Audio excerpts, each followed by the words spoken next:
Well, hi, welcome to the Christian Contrast, where we talk about how walking with Jesus leads us to live differently than those in the world around us. And I'm Dan, here with a solo episode, and we're going to talk in this episode about the danger of being a people pleaser. And within that, to also try to talk about how do we get out of that trap. And the interesting thing about this whole concept of being a people pleaser is that, broadly speaking, it seems like whether you're a Christian or not a Christian in our culture, we agree that this is a problem to be solved. We agree that it is not optimal to be a people pleaser. But our reasoning for seeing this as a problem is pretty different depending on whether we're a believer or whether we're not. Because it seems like the basic framework, if you're not a believer, if you have just sort of a more secular, maybe kind of therapeutic view of the world, you look at the idea of people pleasing and you say, you can spend all this time trying to win the approval of others, trying to get them to like you, where really the most important thing is how you feel about you. Who cares what other people think about you? How do you feel about you? And I'm going to get into actually that exact thing a little bit more later in a key passage that we'll walk through. But just to start off, I'll say that is not the same way that we view it as believers in Jesus. As Bible-believing Christians, we don't see the solution to people pleasing to say, the place that I want to get is just that my opinion of myself matters, and so other people's opinion of me doesn't matter as much. In fact, I want to read a couple key passages that delve into the danger of people pleasing. One is from Galatians chapter 1, verse 10, and it's the Apostle Paul towards the beginning of the letter that he's writing to the Galatians. I'm sorry, I think I might have said Ephesians, but it's Galatians 1:10. And he says, "Am I now trying to win the approval of human beings or of God? Or am I trying to please people? If I were still trying to please people, I would not be a servant of Christ." And so the contrast here isn't between pleasing other people and being pleased with myself. It's between pursuing pleasing other people and pleasing God. He says, I'm a servant of Christ. In fact, he says, if I was interested in being a people pleaser, I wouldn't have become a servant of Christ. Paul's framework is very different.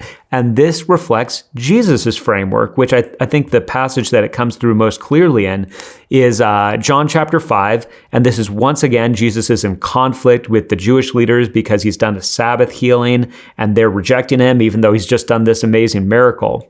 And he says in John chapter 5, verse 44, "How can you believe since you accept glory from one another, but do not seek the glory that comes from the only God?" And this whole idea of seeking glory goes right along with the idea of people pleasing. You are seeking glory from one another. You are seeking for them to affirm you, for them to be pleased with you, for them to approve of you. And Jesus is saying, you are being kept from belief in the Son of God. You are being kept from salvation because you're so concerned with receiving glory from one another instead of, not glory from yourself, but instead of glory from the one and only God.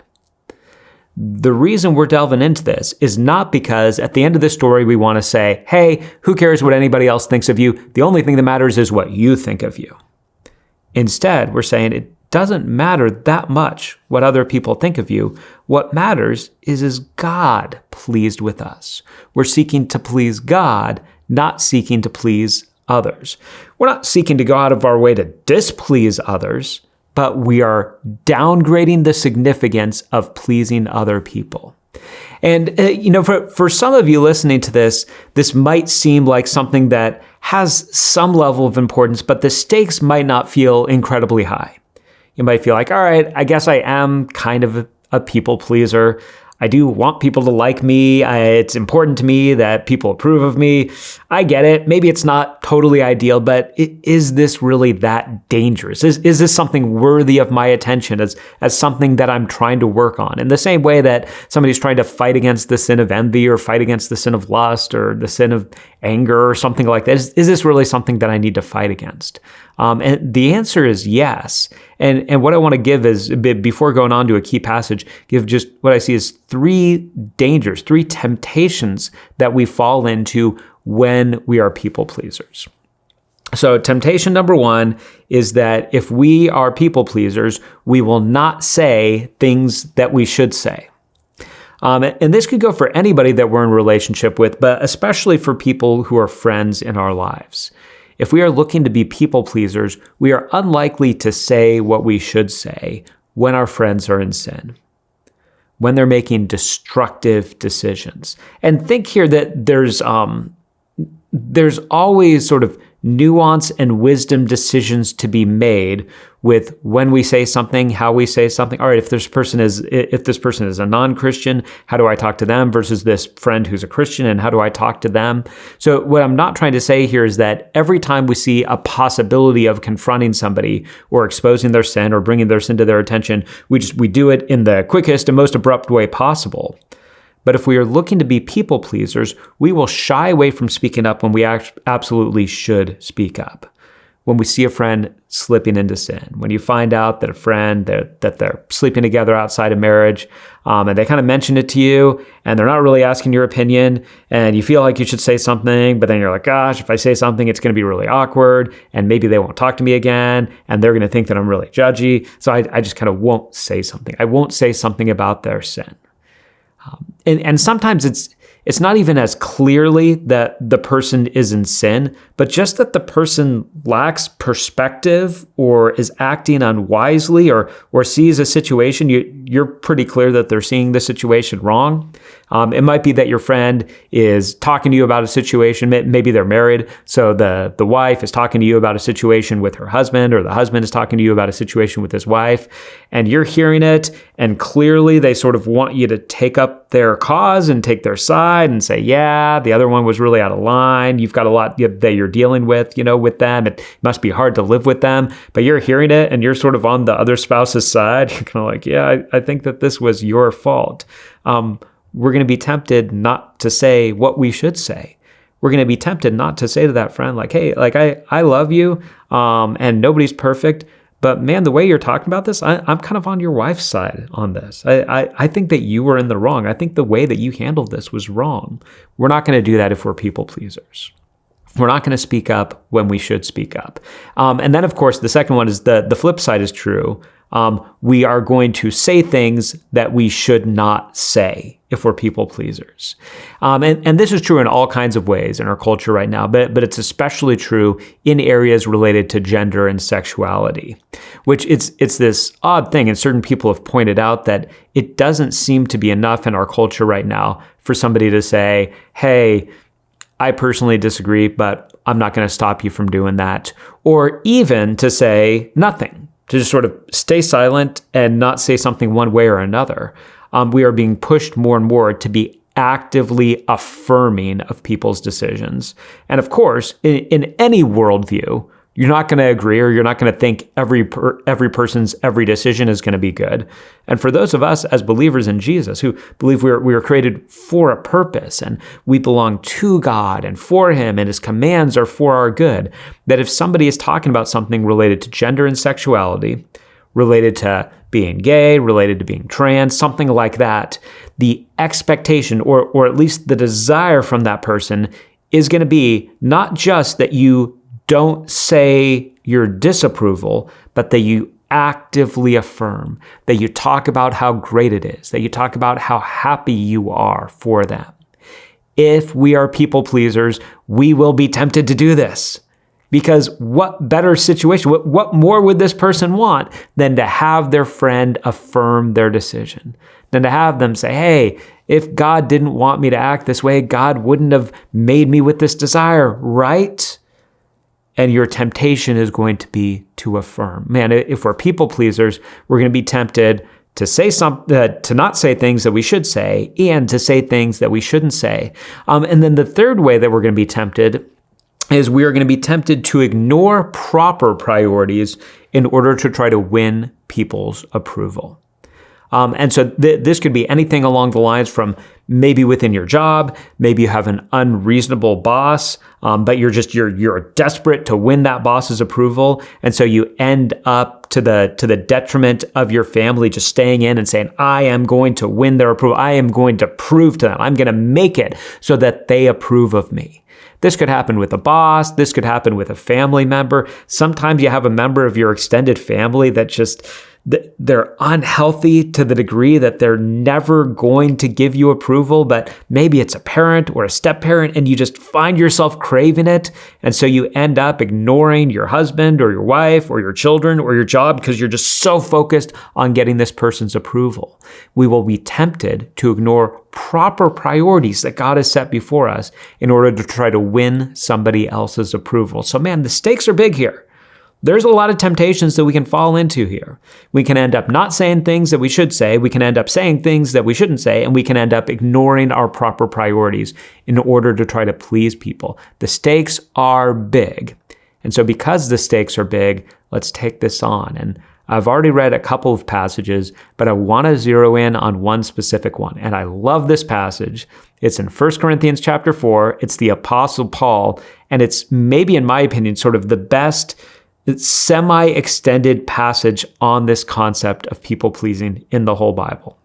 So it's 1 Corinthians 4, verses 1 through 5. I'll read it progressively and just kind of talk through it. So it starts off with Paul saying, "This then is how you ought to regard us, as servants of Christ and as those entrusted with the mysteries God has revealed."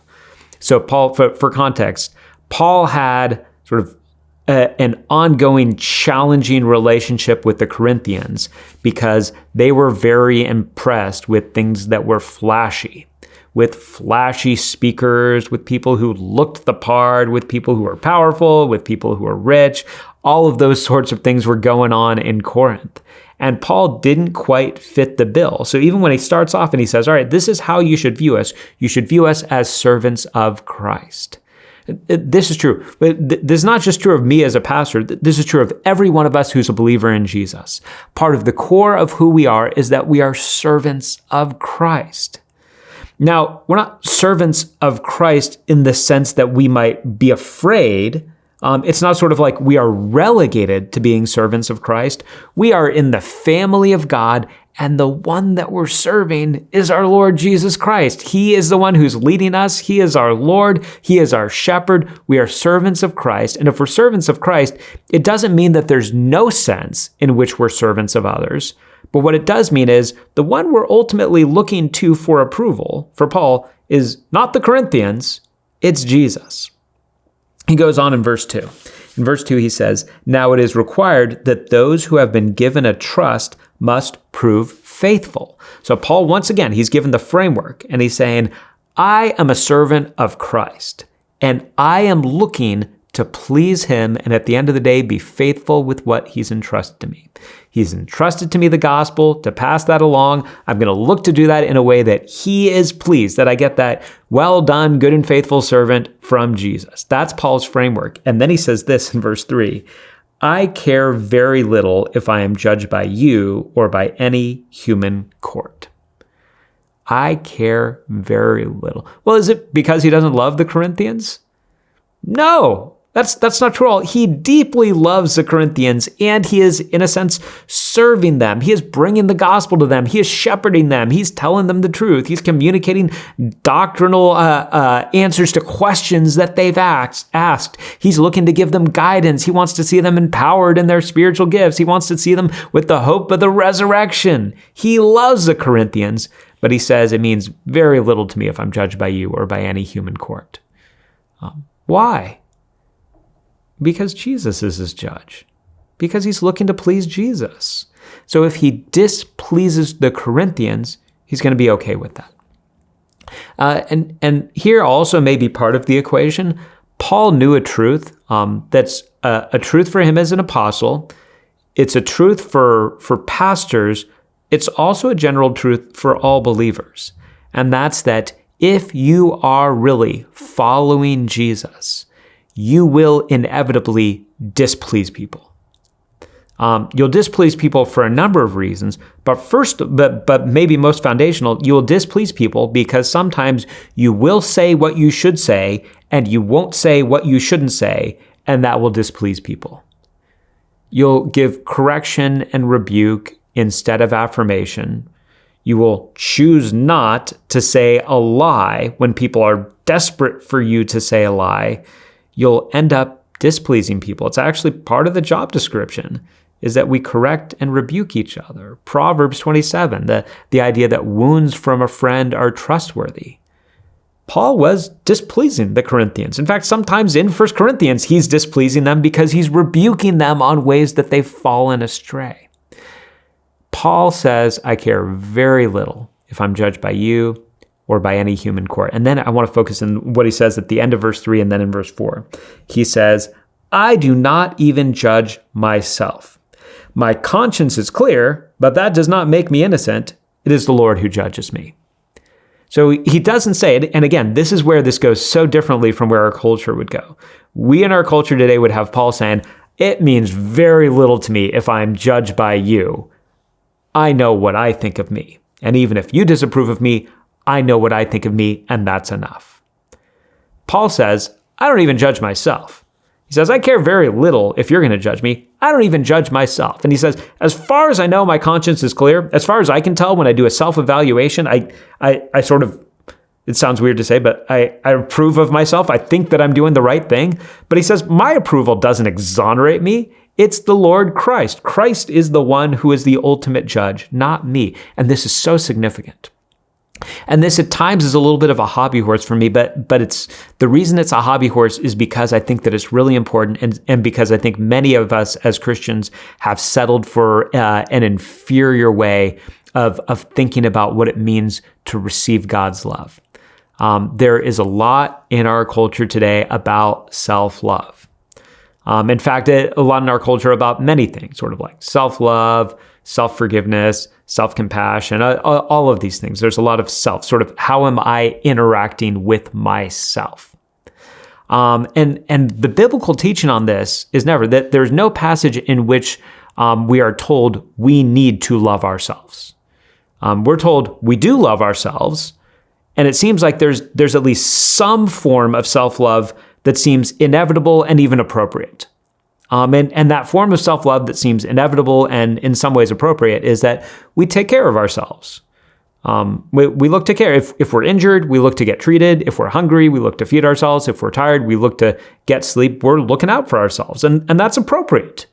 We are people of value. You are a person of value. So there's a level of just sort of instinctive self-love that's not bad. It's just kind of what it is, and it's appropriate. We are never told anywhere in the Bible to cultivate self-love. Cultivating self-love is seen as a danger, not as a virtue. Paul says in Ephesians 5, everybody loves themselves. In fact, when Jesus says, love your neighbor as yourself, some people try to make that as if Jesus is saying, love your neighbor and love yourself. And that's not what he's saying. He's saying, you do love yourself, so love your neighbor in that way. And so here's why this is so important to me to talk about right now. We end up getting to a place where we trade the amazing reality of God's love and forgiveness for something that's far inferior, and that's our own love and forgiveness of ourselves.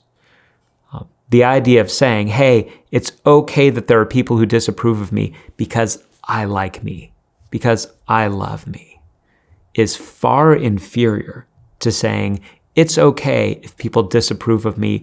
I know I am loved by God.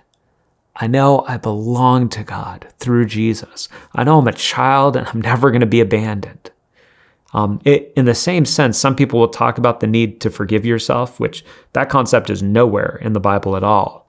And I think some people hear that and kind of feel like, well, like what's the big harm though? Because we kind of understand the idea that we are hard on ourselves sometimes.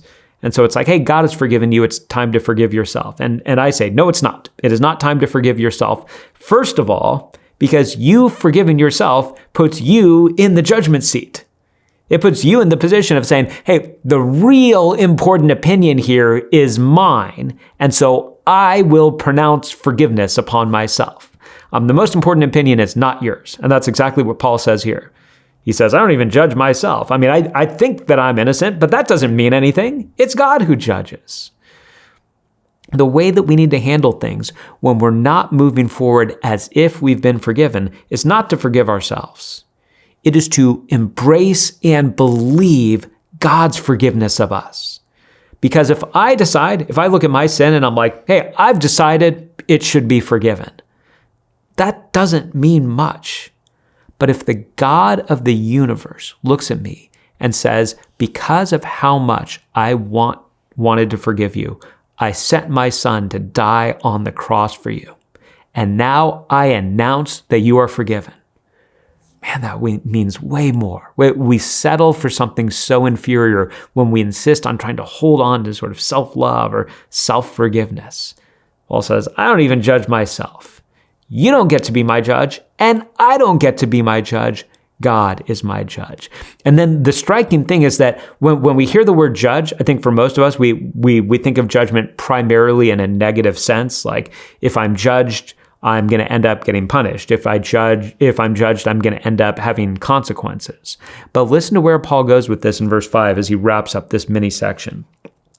He says, therefore, judge nothing before the appointed time. Wait until the Lord comes. He will bring to light what is hidden in darkness and will expose the motives of the heart. At that time, each will receive their praise from God.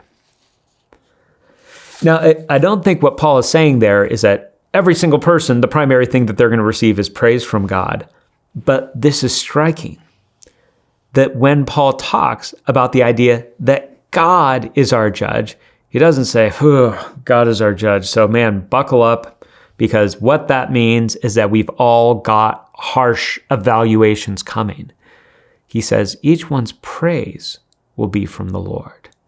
So Paul's looking at this and he's saying, you guys might disapprove of me for doing exactly what God has called me to do, but I know I've got praise from God coming.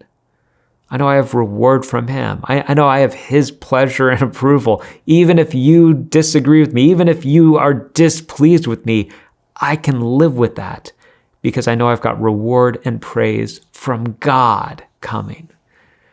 The joy that we can have in this is that when we're doing what God has called us to do, when we are in love, giving rebuke and correction, when we're given wounds to friends in order to help them, and when they're displeased with us, maybe for a little while, and then they get past it and see that we were trying to help, maybe for a long while, and you lose that friend, or they blast you on social media talking about how judgy you were. When that happens, we know that our praise is coming from God. When we hold the line and refuse to affirm other people's sin, when we choose to tell them the truth, when we choose to keep the priorities that God has given us before us instead of scrambling to please somebody else who's being unreasonable, we're living in a way that we might end up incurring the displeasure of others, but not the displeasure of God. We've got praise coming from him. And what an amazing thought that Paul is not looking at this and saying, well, God is this unreasonable one who will never be pleased with anything, and he's always going to find the thing wrong with what you did. God brings reward. God brings praise when we follow him, and especially when we follow him into places where we end up incurring the displeasure of others. And that puts us in a position where we can tell the truth when we're supposed to tell the truth, where we can not tell lies when we're tempted to tell lies, and where we can choose to keep our priorities exactly what God wants them to be instead of being sidetracked by trying to make sure everybody's pleased with us. Living as a people pleaser is not just inferior, it certainly is. It's also dangerous, and it's something that for most of us is a significant thing to fight against. And the way that we fight against it is not just by saying, don't do it, don't do it, don't do it. And the way that we fight against it is not by saying, I don't care what they think of me, I know what I think of me. It's by fighting that with the idea that, first of all, we know we are fully received by God through the gospel, and that we're looking to live for his approval, for his pleasure, for his well done, instead of to please the people around us. I hope that you found this helpful as we've gone through this. I know for some of you listening, man, this is the issue that you deal with. It's not that there aren't others, but this is like the core issue that you deal with and wrestle with. And maybe I said some stuff here that either it's unclear or you want to push back on or you're not quite so sure about. I would love to see your comments or questions on this video.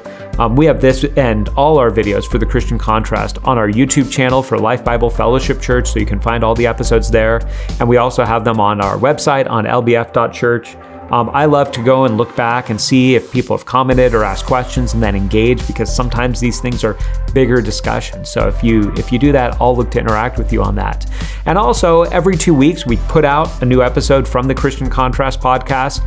So keep your eyes open for that. Or if you want to look back to content that we've had in the past, again, all those videos are on YouTube on our channel right there. So until 2 weeks from now, thanks so much for taking the time to listen, and we'll see you in 2 weeks with our next episode.